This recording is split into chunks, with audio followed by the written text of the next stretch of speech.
Bonjour et bienvenue à ce premier épisode de Magazine Moto dans le studio. Cette semaine, on débute avec une nouveauté sur le marché chez Honda, la Goldwing 1800, la nouvelle Goldwing 1800. Ça fait longtemps qu'on l'attendait et elle est sortie. Ça a fait des grosses rumeurs sur le web, donc on va vous dire qu'est-ce qu'il y en est. Après ça, on a une chronique littéraire de Caroline Paul Huss concernant son livre Seul en moto.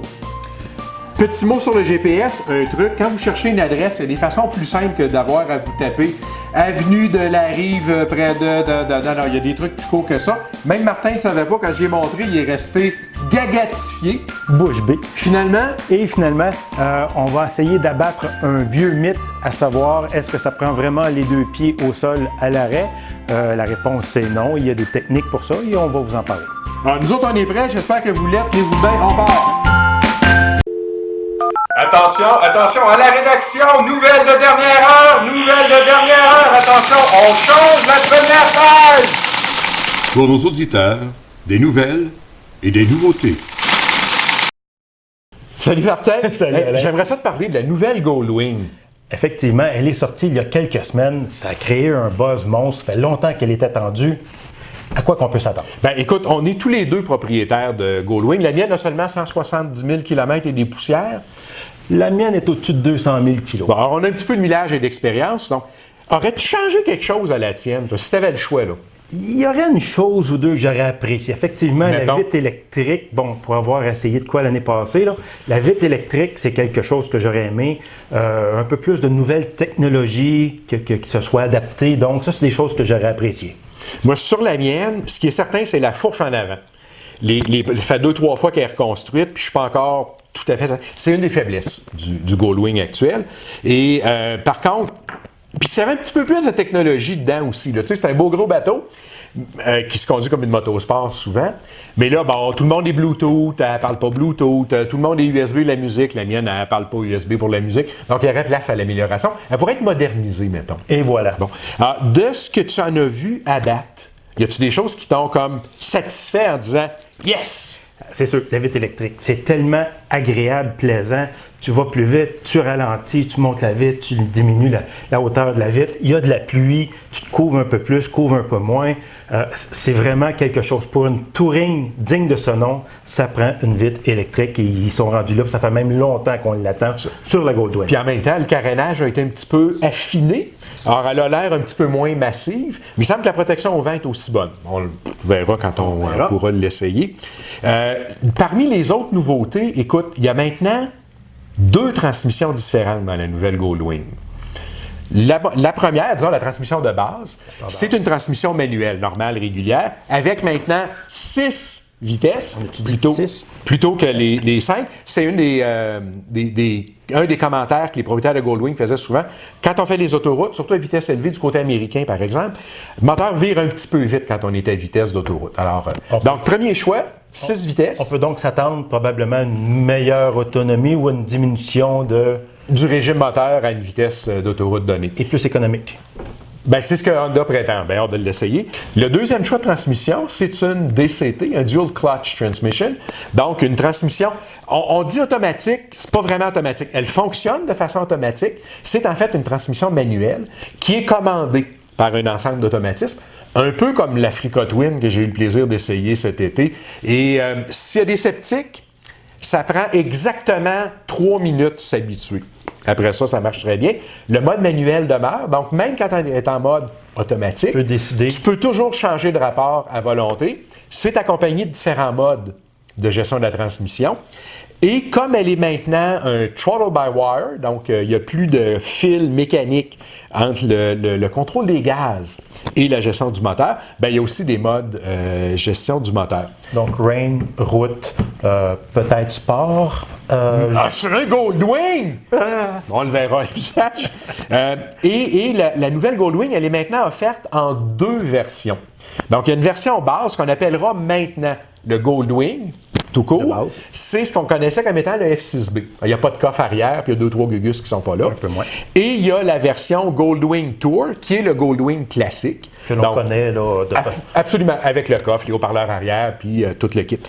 Une autre nouveauté, Martin, dans la nouvelle Goldwing 1800, c'est, pardonnez l'anglais, on le remettra en français, le walking speed. Donc, il y a une modalité dessus qui permet de faire en sorte que la moto va par elle-même, à la commande du pilote, avancer ou reculer à la vitesse du pas humain. Il y a des gens qui ont de la misère à manœuvrer un Goldwing dans un stationnement, par exemple. Okay. Tu veux y mettre le nez en quelque part ou tu veux y sortir.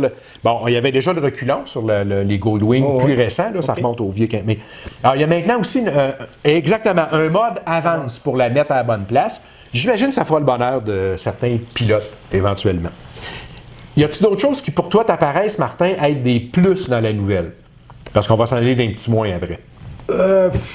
Je sais qu'ils ont retravaillé le moteur. Je crois qu'il y a plus de valves par cylindre.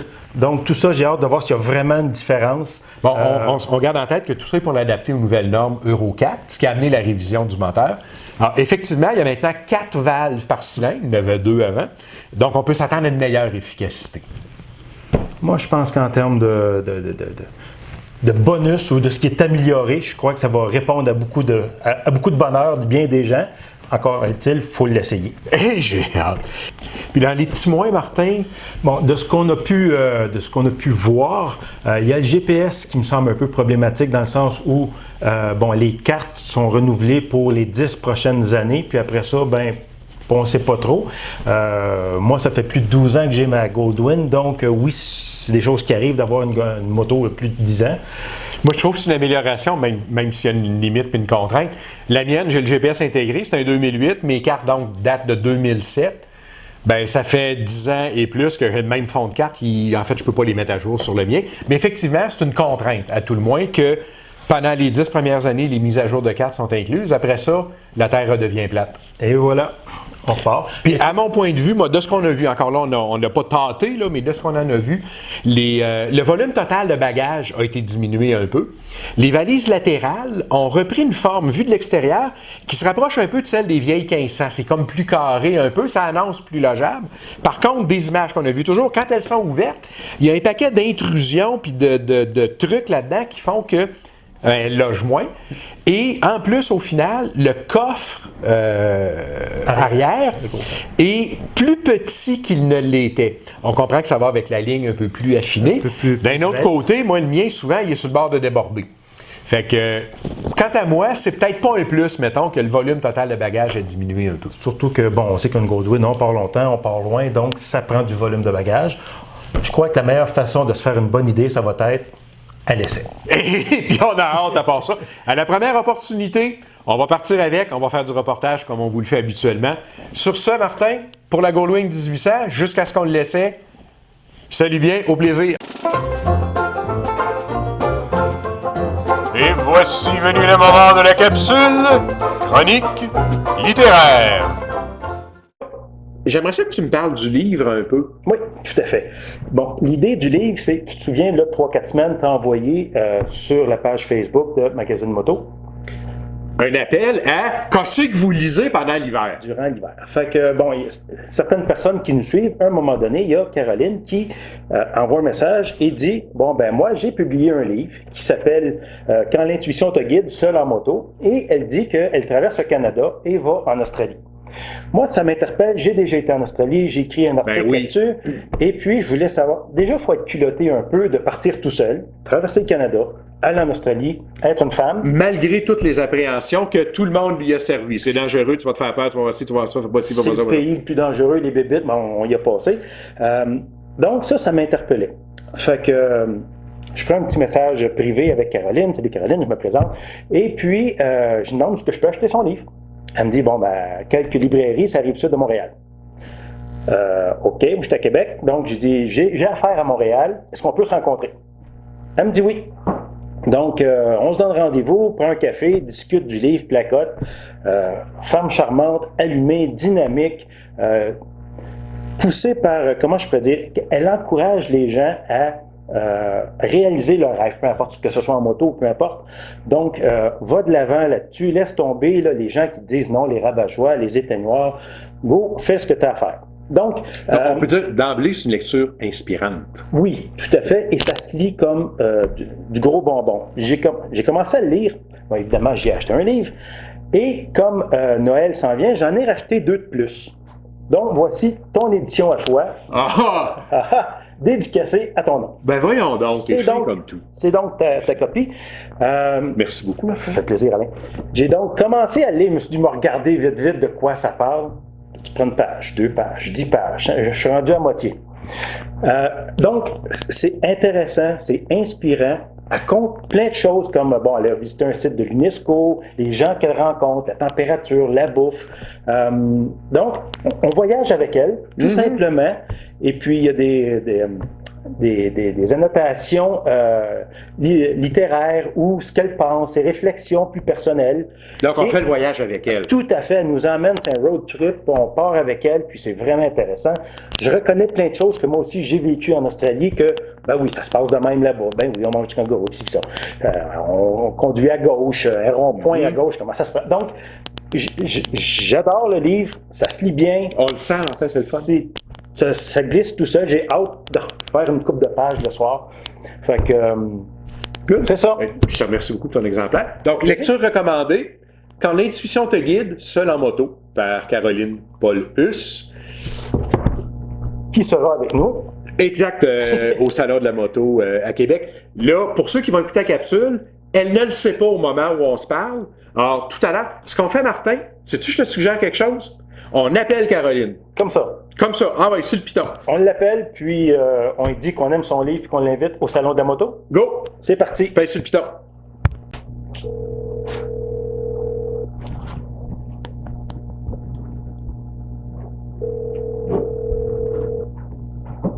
Oui, allô? Bonjour Caroline, Martin Dupuis, dans le studio Magazine Moto. Ça va bien? Oui, ça va bien. Good. C'est ça, ben, on faisait une interview concernant ton livre. Comme tu sais, bon, je t'ai rencontré, ton livre m'intéresse beaucoup. Je t'ai rencontré et j'aimerais savoir quelle était l'idée lorsque tu as écrit ce livre-là, parce que je crois qu'il y a un certain décalage entre le moment où tu as fait ton livre, qui est guidé par l'intuition. Voyons, quand l'intuition te guide seul en moto. Donc, entre la période où tu as fait ton voyage et la période que tu as écrit ton livre, il y a quand même un certain gap. Tu pourrais-tu nous expliquer l'idée du livre, là, l'essence qui t'a amené à écrire le livre?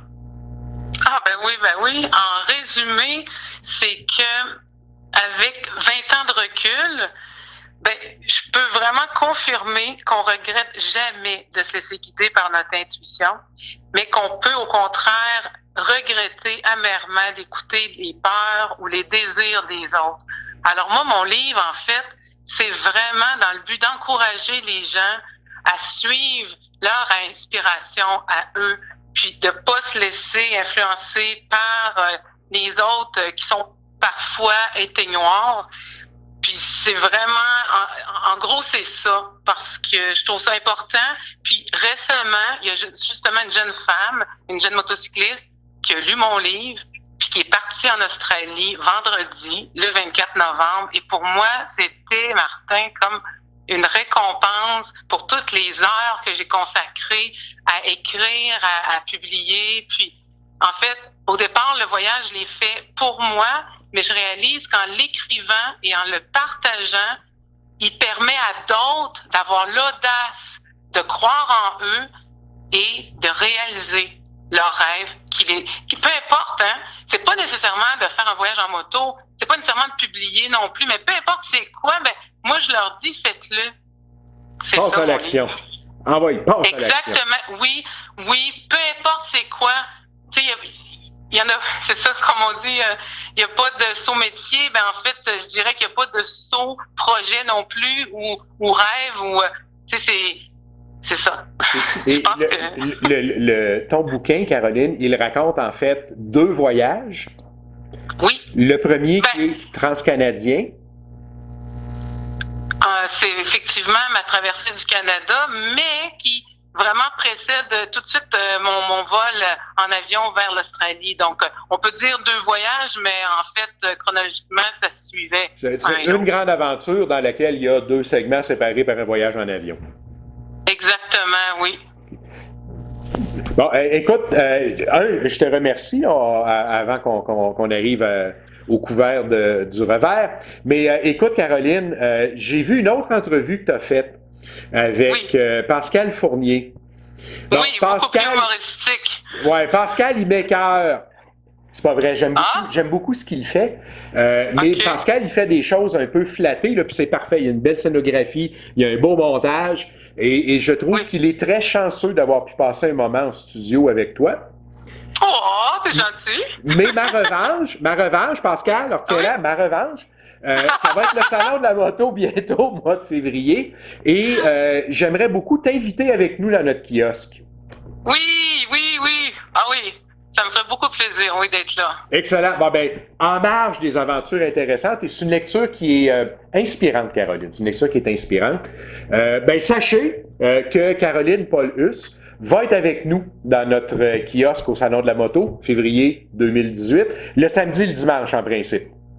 Exactement, oui, je pourrais être là toute la fin de semaine. Excellent. Hey, j'ai hâte de te rencontrer en personne, au-delà des feuilles de papier. Oui. Personne. Ben oui, parce que c'est toujours plus le fun en personne, oui. Excellent. Caroline, je te remercie beaucoup de ta disponibilité dans le téléphone. Oui, grâce à c'est ça, ouais. Et au plaisir de se rencontrer en personne. Ouais, et on se revoit bientôt pour le Salon de la moto. Ben merci Alain, merci Martin. Salut, bye, merci bien. Bye bye. Au revoir. J'ai entendu dire qu'elle est aussi sympathique en personne qu'au téléphone. Tout à fait. Elle est charmante, allumée, dynamique. Elle vaut la peine d'être rencontrée, définitivement. Alors, au Salon de la moto, mois de février.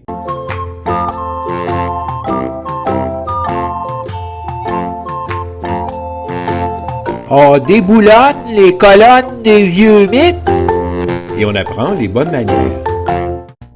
Allô, Martin. Salut Alain. Écoute, cette semaine encore, j'ai été exposé à une discussion où quelqu'un allait faire un choix de moto, allait choisir une moto, et au regard de ce choix-là, le critère primaire, là, celui qui dominait, ça semblait être la longueur des pattes dans l'optique d'avoir les deux pieds à terre tout le temps. C'est un sujet qui revient périodiquement pour les personnes qui sont de plus petits gabarits, s'assurer qu'on a les deux pattes à terre. Vous n'avez pas besoin d'avoir les deux pieds à terre lorsque vous arrêtez en moto. La façon de faire, c'est que le pied gauche est à terre, le pied droit est sur le frein arrière et vous avez les deux mains sur le guidon, règle générale, l'embrayage tiré et prêt à partir. S'il arrive quelque chose, vous êtes prêt à partir. Il arrive à quelques occasions où est-ce que cette manœuvre peut être à prendre avec du gros bon sens. Par exemple, une rafale de vent, effectivement, ça peut arriver. Mais à ce moment-là, ce qu'on ferait, c'est qu'on utiliserait plutôt le frein avant, momentanément, on présume qu'on est à l'arrêt, puis le pied droit va sortir s'il faut, le pied droit va prendre appui. Quand c'est passé, c'est tranquille, le pied droit revient à sa place, le pied gauche ressort, on lâche le frein avant ayant pris le frein arrière, puis on est stable, on est correct. Et la rafale qui vient du côté de gauche vers droite pour nous déstabiliser ce bord-là. Sinon, ben, c'est parce qu'il y a une pente transversale, encore là, qui nous empêche de mettre le pied à terre, mais on parle d'une pente incroyable. On est dans du double usage, des trucs de même. Et le troisième point, c'est si le passager ou la passagère nous déstabilise, mais règle générale, avant de monter sur la moto, on a servi quelques instructions au passager ou à la passagère. Et on lui a dit de nous chuchoter dans l'oreille gauche, qui fait que son poids, lorsqu'elle se déporte pour nous parler, vient sur le même côté que notre pied est à terre. On a déjà écrit, Martin, un article à cet effet-là, où on avait utilisé une Versys 650 comme étant la moto. Ouais. Dans la vision de bien du monde, là, un Versys 650, c'est déjà haut pas mal. Bon, Martin, il n'est pas tellement grand, lui, il est un bon exemple. Et on a illustré dans cet article-là, à partir de photos qu'on a prises. On comprend que les photos étaient statiques, là, mais on l'a illustré. Alors, on voit très bien que même sur un Versys 650, à l'arrêt, ton pied droit est sur le frein arrière, ton pied gauche, lui, est au sol et porte très bien la moto. On voit d'ailleurs qu'elle est droite pas mal. Puis, aussitôt qu'on s'élance, relâche le frein tranquillement, le pied va remonter, puis on est parti. Ce n'est pas problématique. Tout ça pour dire, il est important d'être confortable et à l'aise sur une moto. Mais votre confort ne doit pas être dicté exclusivement ou même pas de façon prioritaire par la longueur des papates. Oui, il y a des extrêmes, là, c'est sûr. Là. Il y a du monde qui peuvent plus difficilement piloter certaines machines. Mais de façon générale, la majorité des pilotes peuvent fitter sur pas mal toutes les machines. C'est une question de technique. Tout à fait. Et il y a différentes selles aussi qui sont plus effilées vers l'avant. Donc, lorsqu'on est à l'arrêt, on a juste à s'avancer un peu. La selle étant effilée, on peut plus C'est plus facile. mettre notre pied à terre. Et il y a des nouveaux modèles aussi qui sortent. Bon, les fabricants ont pensé aux nouveaux motocyclistes, aux femmes et ceux de plus petits gabarits. Donc, les motos, c'est pas juste ce qu'on appelle les customs qui sont basses. Il y a plein d'autres modèles aussi intermédiaires que les personnes de plus petits gabarits peuvent facilement enfourcher sans problème. Tout ça pour dire, il ne faut pas que ce soit le seul critère, puis il ne faudrait pas que ce soit un critère trop élevé dans votre liste. Ne vous restreignez pas dans votre choix. Et je crois que la meilleure chose à faire, si vous avez des motos que vous voulez, vous pensez faire l'achat, essayez-les avant. Ça va être la meilleure façon de vous décider. Puis si vous n'êtes pas certain comment faire, il y a des cours, il y a plein de monde qui le savent. Quand vous voyez quelqu'un de pas trop grand sur une moto qui vous apparaît un peu haute, regardez comment ce qu'il fait. Ce ne sont que des techniques. Et voilà. Martin, on recommande aux gens la lecture de l'article Tout à fait. où tu as servi de cobaye. Et sur ce, soyez prudents, bonne route, au plaisir. Bye! Tourne à gauche, tourne à gauche. Non, je veux tourner à droite que je veux tourner. Ah, puis va donc. Veuillez rejoindre la haute en surbrillance. Martin, toi aussi, tu as un GPS. Oui, c'est tellement pratique. Oui, mais c'est une relation amour-haine parfois. Oui. Et Dieu seul sait que ça peut être laborieux des fois de chercher une adresse. Tout à fait. Alors, on est dans la famille des GPS Garmin, là, je ne sais pas comment ça marche dans les autres familles. Mais admettons que tu cherches une adresse, puis c'est rue Sainte-Anne, rue Sainte-Anne, rue Sainte-Anne. Il y a 18 façons différentes de l'écrire. Des fois, c'est la rue, des fois, c'est le chemin principal, des fois, ça va être le chemin provincial, des fois... Bon. Elle peut porter toutes sortes de noms, surtout si tu t'éloignes un peu des grandes villes. Ça peut être laborieux, mais il y a des trucs. Et à voir ton visage quand je te l'ai expliqué, je savais que tu ne savais pas. Ça me fait donc plaisir de partager ce truc avec toi, Martin. Alors, mettons, vous avez une réservation dans un hôtel pour ce soir, vous voulez vous rendre, ou ça peut être dans 3 jours, ou peu importe. Mettons que c'est Manoir Richelieu, pour les fins de la recherche. Belle place. Alors, dans le GPS, on s'en va à où aller. Oui. Donc, on se prépare à aller rechercher, et on va aller rechercher comme si on cherchait une adresse. Mais il y a un truc un peu plus loin, vous allez voir. Alors, d'abord, le numéro civique, le numéro sur la rue. Dans le cas du Manoir Richelieu, c'est 181. On part avec ça.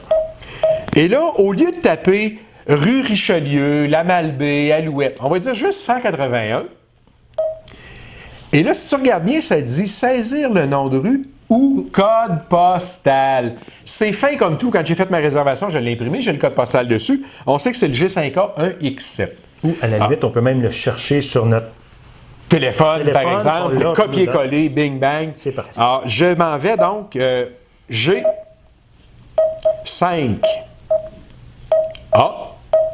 Même pas besoin de laisser d'espace. 1X7. Alors, 1 X. Là, le X, il est plus loin dans l'autre série. X 7. C'est bon, ce fois-là, je ne me suis pas trompé. G5A 1 X7. J'ai un chiffre de trop là-dedans. On va l'enlever.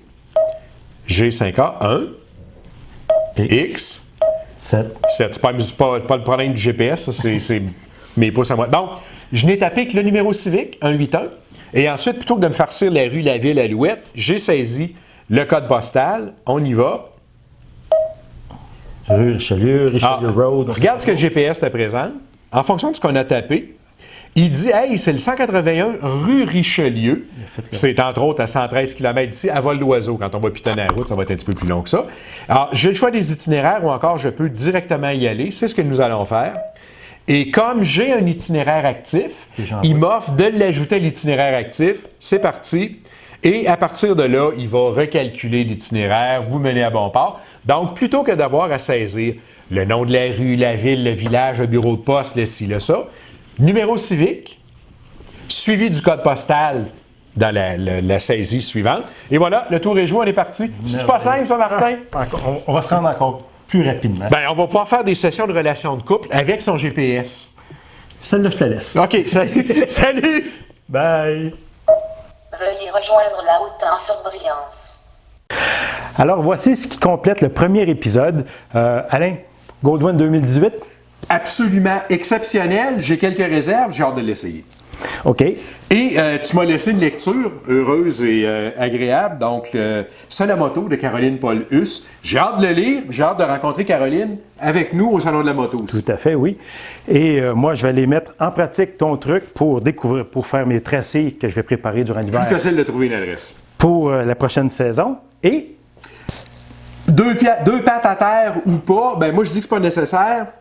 mais c'est ça, par les techniques, comme vous avez pu voir, c'est pas nécessaire. Donc, encore plein de bons trucs qui vont s'en venir dans les prochains épisodes. Il y a prévu 10 épisodes, c'est la fin du premier. On se retrouve dans le deuxième. À la prochaine, salut! Ciao!